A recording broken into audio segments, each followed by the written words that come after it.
Effect નાખવી પડે. Harmonium ની ધમણ આ છે કાકા સાંભળજો. અને એમાં એવું છે કે ફૂલ થ્રોટેડ વોઇસીસ થી આ લોકો નથી ગાતા. હા આમાં ફૂલ થ્રોટેડ ગાવું. હા હા જોને જોને કહું આમ આવે છે. હું ત્યાં ગાઉં ને આ ઇન્ટેન્સિટી છે સંભળાય જ ન જાય ને. હા કારણ કે તે વખતે ઇફેક્ટ નથી ને, તો જે આવે એ ગળામાંથી જ પેદા કરે. હા, હા, અગાઉ સિસ્ટમ જે રિવર્બ ને આ તે બધું અહીંથી જ કંટ્રોલ કરવું પડે. અને પછી શું થાય કે રોજ ગાતા ના હોય, સવારની પ્રમાણ પાછું પવર હોય એટલે તકલીફ થાય. મિલન કો જાના પિયા મિલન કો જાના तोरे मंदिर का दीपक. यस. तेरे मंदिर का हूँ दीपक जल रहा, तेरे मंदिर का हूँ दीपक जल रहा, आग जीवन में मैं भर कर चल रहा,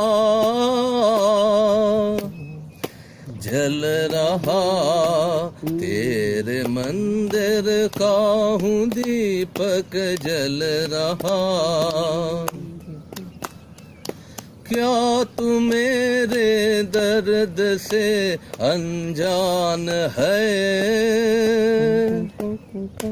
तेरी मेरी क्या नई पहचान है, जो बिना पानी बताशा गल रहा,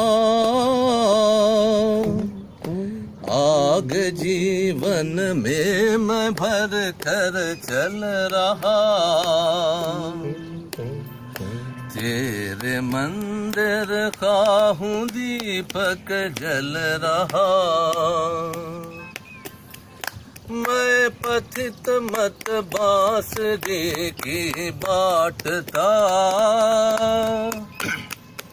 एक धुन से 100 तरह से नाचता, आँख से जमुना का पानी ढल रहा, आग जीवन में मैं भर कर चल रहा, तेरे मंदिर का हूँ दीपक जल रहा, वाह. सावरे मुझको ले चल तू गगन की छाव रे, सावरे और छलिया क्यों मुझे तू छल रहा, आग जीवन में मैं भर कर चल रहा, तेरे मंदिर का हूँ दीपक जल रहा. वाह.